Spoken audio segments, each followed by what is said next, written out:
This is Our Rough Draft, a podcast, real talk for real relationships. Welcome to Our Rough Draft, where we share real stories from marriage, work, life, and the adventures along the way. We'll laugh, maybe get real, and hopefully help you spark some new conversations in your own life. I'm Denise, the wild, emotional one who loves words and big ideas. And I'm Tim. I'm the practical level one who fixes what she dreams up. That is true. And this is Our Rough Draft, where we share the stories we're still living. Welcome in. Welcome. How are you today? I'm good. Good. Long week. Long week, yeah. A 4-day week, but still a long week. This was the 4-day week? Yeah, I know it felt longer, but... Goodness me. I had pneumonia, so I feel like I lost a couple days. Yeah. Which is a bummer on a holiday week. Oh, yeah, well. It was a rough weekend for you. Yeah.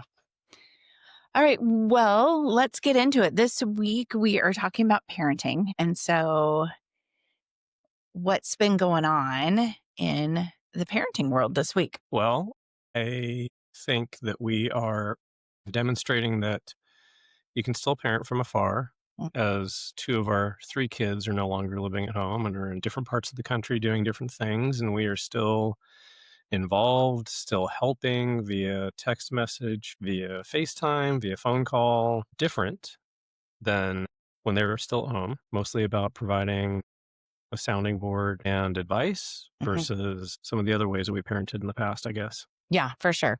Was this the week that I went to sleep and you guys had like 87 text messages when I woke up the next day because of the football game? Yes. So group chat is a big part of our parenting style right now. Yeah. Yeah, for sure. Okay, well, let's get into talking about parenting. Really, for us, we always thought we wanted to be parents. Mm-hmm. And we dated for a while, got married, and then had Thatcher right away. What, I guess to start with, let's introduce the kids. Let's talk about who we're talking about. Well, we have 3 boys. Some of you know that, some of you don't. So 3 boys, oldest is named Thatcher, middle child is named Cooper, and the youngest is Mason. So they range from currently 23, 21, and 16. So a little bit of a gap between number 2 and number 3. Yeah. That was due to Iraq, brought to you by the country of Iraq. And Dick Cheney and all of that. So what do you feel like was your expectation about what having kids would be like versus how it has been? That's a good question. I don't know if I had a lot of expectations going in other than being nervous about being a first-time parent, which I hope is fairly normal for a lot of people. I thought it was going to be difficult at times. I thought it was going to be joyful. I thought it was going to be everything that it's been. So I feel like it actually met my expectations or is still meeting my expectations. And I think there's maybe a subtle, small part of me that thought your job is to raise them and get them out of the house. But as a parent, like we just discussed, you're never done. Right. It doesn't matter if they're physically with you or not. So I think that's maybe one of the realities that was slightly different than maybe what I thought going into it. For sure. And we've talked about family dynamics a little bit on here. I had the solo episode about family dynamics and how my family is all in. So Yes. I never had the expectation that our kids wouldn't be a big part of our lives, but I can see how that might be different for you and your experience. I also think that for me, one of the things I worry about is having 3 boys. It's very easy for families to fall into that routine that once you get married, you start doing stuff with the woman's side of the family. It seems to be a trend, and I saw it in my own family, and I don't want that because I have 3 boys. So I would like them to want to hang out with us, in addition to their additional families, if that happens along the way. Yeah. When that happens along the way. Yeah. I was thinking about when we first I was thinking about our relationship and when we first had kids and what our expectation would be for our relationship with the kids and then our relationship with each other when we had kids. Mm. So it was always important to us that this relationship was primary Yep. and that our relationship with them was then secondary. Big important secondary, not like down the road Right, secondary. like 1A. Yeah. But that we really worked on that. And also that we really nurtured their relationships with each other. Yeah. And so for me right now, looking at their relationships with the older two living across the country from each other, but still really being best friends just makes my heart so happy. Yeah, I mean, that was a very intentional thing. I think we constantly talk about it. We constantly talk about the family of five. We constantly talk about the family dynamic and the fact that these are your people. This is your support system. And not that there aren't others out there. Right. I mean, there's obviously going to be significant others. There's going to be other families. There's going to be other people, friends, coworkers, et cetera, that are their support system as well. We always want them to have that base to come back to. And I think, to pat ourselves on the back a little bit, I feel like we so far have done a good job with that. Yeah. Um, Yeah, I think it was harder for Cooper and Mason when they were living together most recently when Coop was finishing up college and Mason was in high school.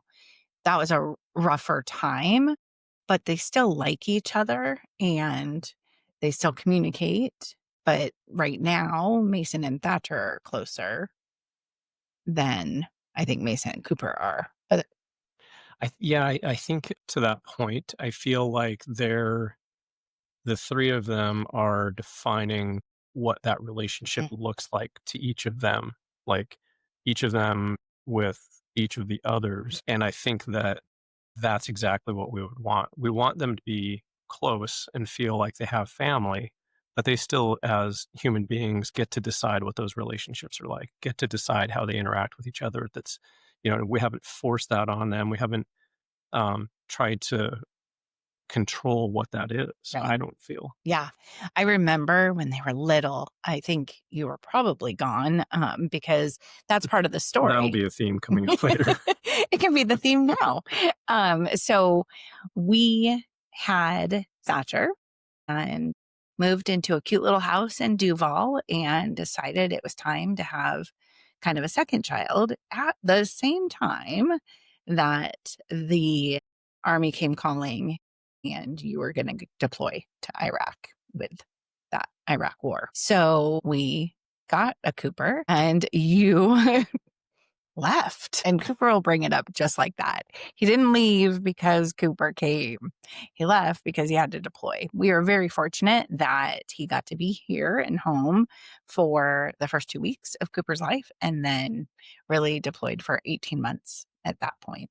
Mhm, I can't imagine what it had to have been like because going from one kid to two kids is big. mhm, And then being gone for the first year and a half of Cooper's life. So you went from having one kid yep, to coming home and having two toddlers. yep. What was that like? It was mind blowing. I mean, he was a completely different human being when I came home. And a human being that I felt like I really didn't know. And that was scary and it was difficult. And I think it challenged, you go back and think about the expectations or the reality or the perception you have. And I think it challenged my expectations or my perception of what it meant to be a father. Hmm. To build a relationship, you have to be there. And you build the relationship by getting to see them all along the way and to, be there for all the moments, et cetera. And I wasn't there for 18 months. And so there was a whole 18 months of him becoming his own separate human that I just wasn't around for and it scared me. Yeah. It made me worried that I wouldn't be able to build a relationship. Yeah. And I think we talked about that when we had Thatcher, right? Like it is, I think, for somebody who doesn't have younger siblings, didn't have cousins, that you would hang around when you were older and be around babies, it was new for you Mhm. to be around kids. I babysat, I had younger siblings, Yeah. and so I knew what kids did. And so once Thatcher was old enough to really start interacting with you and playing, that relationship really took off. Mhm. And you didn't get that with Cooper. Right. So then it's like a double loss Yep. because you're like, I know how to do this and I'm not here to do it. Yeah. Yep. Um, yeah. So I remember I was going to say back in that time, having the two boys and just myself, I remember like purposefully asking Thatcher to check on Cooper. Like, can you go in and check on Cooper? Can Mm. you get him up from his nap? Because I was working on building their bond. Mm, mhm. Man, that's come back and Bit you? more than once because I'm like, why do they like being around each other more than they like being around me? Like, it's a little sad sometimes. Yeah. But at the end of the day, it's exactly what we want. Yeah, and I think that, again, going back to the intentionality of it, I think it was important for us to make sure that they felt like they had support outside of their parents. Yeah. So there's things, and we all know this, there's things that you can talk to your parents about, there's things that you don't wanna talk to your parents about, not necessarily, anything that you have to hide, it's just that you relate to adults differently than you do to people close to your own age, and I think they needed that. Sometimes they didn't find what they needed in, other people around them, friends or whatever, and so I think it was important for them to have each other in that regard. So I think that, as weird as it is, we weren't trying to push them away. We were really trying to kind of push them together. Yeah, absolutely. Let's talk about stories about the boys. Do you have anything that stands out to you about any of the three of them when they were little that's just quintessential Thatcher or Cooper or Mace? While you're thinking, I have my Mason one. Tell me. So Mason is a little bit younger than the other two and just he's just a riot. Like he was a riot as a kid. Mhm. Like as a little kid. He was funny all the time. And the two things that stand out for me is one, three-ish, I think. He loved that song. I'm sexy and I know it. And this kid would strut around and sing it, and there's a little video that every time it comes up on Facebook, I watch the whole thing Yep. because he just like, "I'm sexy and I know it," and he just, like, hits the notes and, like, the attitude is over the top. And then the other one is how he kept up with the brothers. And so in that like same video, I think I see him walking down those stairs into the family room and grabbing Wii Sports Resort. Mhm. And he had a little trampoline and he would bounce and bounce and bounce so that the bar that saw him The there, motion yeah, capture or whatever. he would be on it. So this little guy would be running and hurdles and all of this. And he just like, we would all sit there and just laugh at how funny he was. Made me tired watching him. Yeah. But that's just Mason. Like he was just big and bold and funny Yeah. from an early age. Yeah. I think when I think about the boys, like, those moments are yes to all of that. I think of the boys in terms of pictures that I think capture just who they are. I think about there's 2 that I think about with Thatcher. There's the one where, he was playing baseball, like, I think right when we moved to Redmond. He was like, maybe it was an all-star game or something, but the one where he fielded the Yeah. ball, I think he was playing short, and he, jumped up in the air to make the throw, and somebody captured him. Oh, no. Photo by Kristen Kristen Gibson. Gibson, gotcha. Um, Jumped up in the air to make the throw, like, that's just a Thatcher moment, like, the joy, the love of baseball. Uh, and I think the other one was when he was playing soccer, and it was after a game, and he was walking away with, I think Berkeley was there, Sam. Spencer, Darrick, yeah, I think Sam was there, and he jumped up in the air, and he was doing that pose, and, like, those are pictures. Cooper is when he was running away from the wave down in San Diego. I think maybe you guys went to La Jolla, and you caught him, like, pointing back and the look on his face. And then Mason, just so many pictures of him. I don't know if you remember that hat that he had. He loved that, like, was it a fedora, or I don't even know the Yep. name of the hat, the style of Yeah. the hat, but we went to LA for something. I think it was Universal maybe. Yeah. Christmas that year, I think. Yeah, I think you're right. But him sitting, we went to some park and, like, below the Hollywood sign, and him sitting on a rock, and he's wearing that hat, and he just has the look on his face, and it's just like, those are the things that I remember. It's like those moments that we captured via the pictures, but it's not just about the picture, it's about the personality of the kid in those pictures. Yeah. The other one for me with Cooper is the one with the butterfly. Yeah. He has a Oh, butterfly on his I shoulder love and that he's one. just like so excited by it. Yeah. Some park. This guy's not from Southern California. There's this park, there's a giant sign, I it don't says know what it was called. something Hollywood. Anyway, we digress. Yes, Okay, as so we usually do. yeah, that's good. I do think the birth order with the three of them totally applies.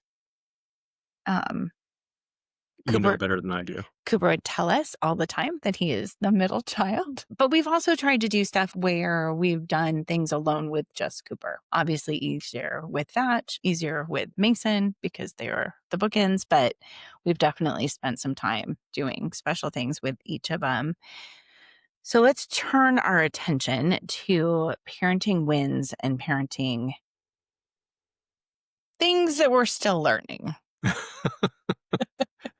Not a fail, not a Not miss. a fail because I feel like I am still learning, and maybe it's a lesson I'm learning over and over and over and over again. Yeah.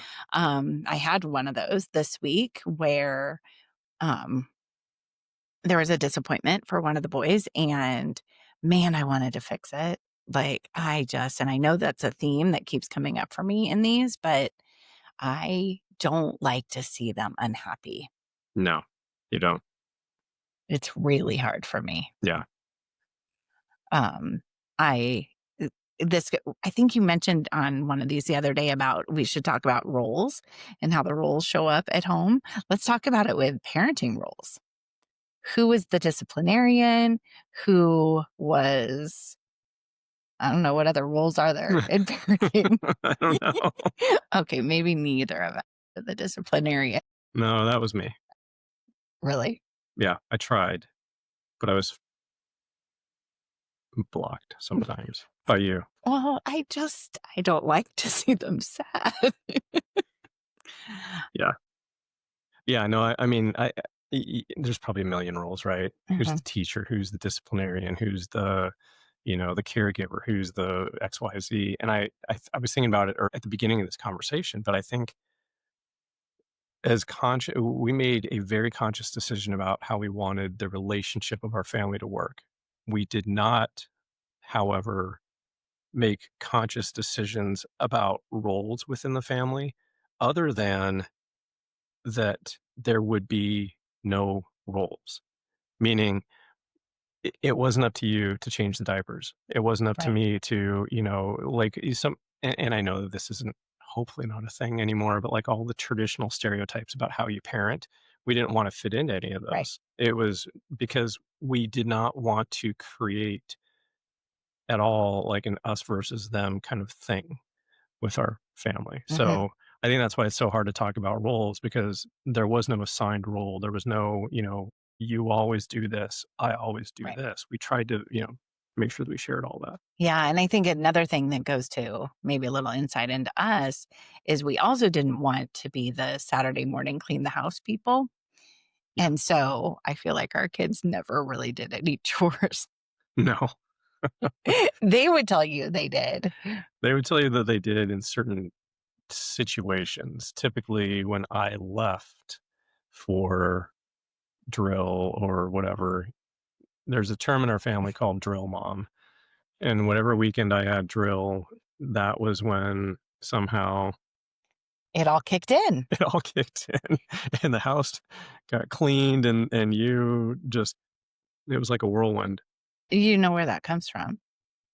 I don't So the reason for that is because um, I learned early on, right? I mean, I can't overstate our relationship doesn't really exist without kids in it. Like, we dated, we got married, but Mhm. we literally had Thatcher a minute later, it felt Yeah. like. And so we've always been parents, married people as parents. And then you left when Thatch was 2. So we were early in our marriage still. I was very scared when you were in Iraq. And how that played out for me was I knew how it would go. If something happened to you, they would show up at the doorstep in full uniform Mhm. and support systems would come in, people would be called, arrangements would be made, all of the things would happen. And so there would be a lot of freaking people in my house. And so I needed the house to be perfect whenever you weren't there. So you would leave and I would do any laundry that belonged to you because I figured if you died, I didn't want to find socks later. Like that felt overwhelming. So I got everything clean and put away. I did the same thing with the house just in case everybody Someone showed up showed up and to your door and yeah. yeah. And yeah, that's crazy talk, right? Like that's a little bit anxiety ridden and all of the things, but that was where it came from. And so then as the boys got older, it was like, how do we do this faster, better now? So I don't have to worry about it. And so we would do the full like, get it all done. But they didn't take it the same way I did, nor did they have the same fears that I had because I didn't share that with them. So they just became this thing called Drill Mom. Yeah. Well, that's why stories like this are important, Yeah, for like, sure. getting that out there. Yeah, absolutely. So we were talking about what we've done well in parenting. Did we say anything? I think we did. Okay. I feel like that point about not having the roles, I Oh, think, yeah. in the relationships, like, to me, those are the primary things. I think we've done some other things well, but, like, the big things. Yeah. I um I love that they talk to us when they're stressed. Like, Mhm. I love that we're go-to people for them, maybe not the go-to person for them as they start to get into their own relationships, but we are in the early We're mix. in the circle, And right? I We're in really the inner circle. yeah, and that really is important to me. Yeah, agreed. Um, what's something that you are still learning as a parent? I think how to read emotions, and that's been a constant struggle of mine. For whatever reason, I consider myself, I think, a very empathetic person, and I feel like I can read people pretty well, but somehow, in some cases, when it comes to our kids, I can't. Um, and what to me seems like, a fairly black and white situation probably has much deeper meaning or much deeper implication. And I can remember, and I can't remember the exact situation, but I do remember one time with Cooper when I just thought he was angry and being disrespectful, or I don't know what the right word would be, but I remember it was not good. And my reaction to it was even less good because what I didn't realize, and you pointed out, was there was a deeper emotion going on there. He was embarrassed. There was like something else there. And I didn't read that at all. And I really always had a hard time reading um, like when our kids were close to the edge. At their limit. Yeah, at their limit in some of those situations and some of those conversations, and I don't again, I don't know why. I Yeah. can see that really easily in other people. I can see that in meetings, I can see it in people that I meet, I can see it in friends. I mean, I feel like I'm better about that, but somehow when it comes to our kids, I get to be more black and white, and I miss the subtleties. And now I'm trying to be much better. I mean, I'm really like in interactions with them. I'm really, really trying to be super conscious, super empathetic to Mhm. try and figure that out. Because to me, that's the piece where I feel like I have not yet perfected that skill, Mm. and I need to keep working on that. Yeah, I see that. One of the things that I think has been neat is as Mason's gotten older, you have been around more. When the boys, That is neat. no, I don't mean like that. I mean like, yes, no more deployments, right? Because you came Hmm. home on that last deployment because hold on. I've got to go back to, sorry, back in time. You went to Iraq twice. And so what we didn't talk about is how hard it was when you came back. And then you rebuilt a relationship with Thatcher. And then you built a new relationship with Cooper. And then you had to leave again. And that was really hard. And I think I remember you saying when you got back the second time that there were days when you felt like you still hadn't rebuilt with Coop. Mhm. Yeah. I mean, in his first when did I get back? '09. Yeah. So in his first 8 years of life, basically, not even that, 7.5 years of life, Yeah. I'd been gone for 2.5 of it, 3. 3 of it. I mean, so it was and again, kids change. Yeah. So I was gone a year the second time or just under a year, and he was different. And there was now new emotions and new thoughts and feelings, and I felt like I had to get back on that train. And I struggled with it. Yeah. Yeah. So that brought me to, so you got home, you missed my birthday. You came home on June 11th that year, and then we had Mason on June 18th. So, and you've been home since then, which is great. I mean, you've Yep. traveled for work and that type of thing, but that was the last deployment. But what's been neat about that, even beyond the no more deployments, you worked from home more. And so you weren't commuting Hmm. to the office. And so you were home when Mason got home. Hmm. And then, of course, COVID and now working from home again. That's a different relationship that you have with him than you did with the other two because you wouldn't get home till 7 o'clock at night. Yeah. Yeah. So much different with him than it was with the other two. I mean, and he hasn't lived through any of those deployments. He hasn't lived through any of the things that the other two had to in those first few years. Right. So definitely a different dynamic there. Yeah. For me, what's been great is I've gotten to go to school with all of the kids. Yeah. So I loved that.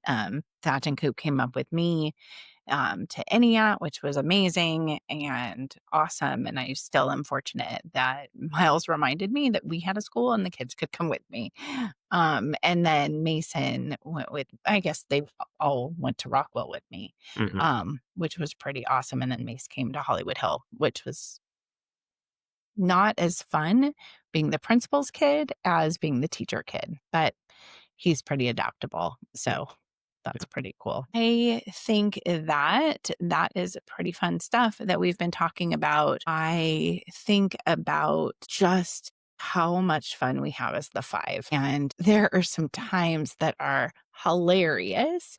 And we have an episode coming up where we're going to talk about travel, but this is kind of a crossover moment Oh. where we had come on a trip down here to Arizona, I think. And Tim is the calm one in the relationship, and I can be the little more loud one. And we had flown in late at night and we were getting the rental car, and it was a mess. It was such a mess. Like, It they, wasn't late at night. It was like early in the morning. It yeah, was like 1 or 2 in the morning for they whatever gave us reason. the wrong car, then they gave us the right car, and everybody's tired. Everybody's in the car, and we go to like, The pull, paperwork was messed up. yeah, we go to pull out of the parking lot at Sky Harbor, and the guy goes, paperwork and ID. And he like looked at it and said, oh, okay, Rick.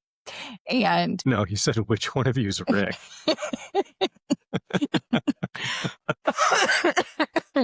and you said, who the fuck is Rick? And those three boys, their eyes got so big. They're like, what happened to dad? Like, you broke dad. And I was like, I don't know. It was so stressful, but it has become such an iconic moment in our family. Well, and the poor guy trying to check the paperwork too, when I said that, the look on his face, like, I don't know how to answer this question. One of you has to be Rick because Rick is the one on the paperwork. Oh my God, it was so bad. So Uh, I just think of that because I felt like we were hostages in the parking garage. Like I literally was thinking, we are never going to get out of this parking garage, never going to get to our hotel. We are trapped here forever in the Sky Harbor rental car parking lot. oh my gosh, that's so funny. But I just think that it's that type of thing. Like We don't have a lot of regular traditions, but we have funny things like that that we Mhm. did as the 5 of us that we all harken back to, Yeah. and I love that. Yeah. Definitely. So, awesome. Okay, well, we are gonna get towards the end of this episode, so mini moment of the week. Um, Anything sweet or loving or wonderful coming from the children that you wanna talk about? Oh, geez. Mason's card. Yeah. So Mason, our youngest, gave me a birthday card recently, and it was such a thoughtful choice of card.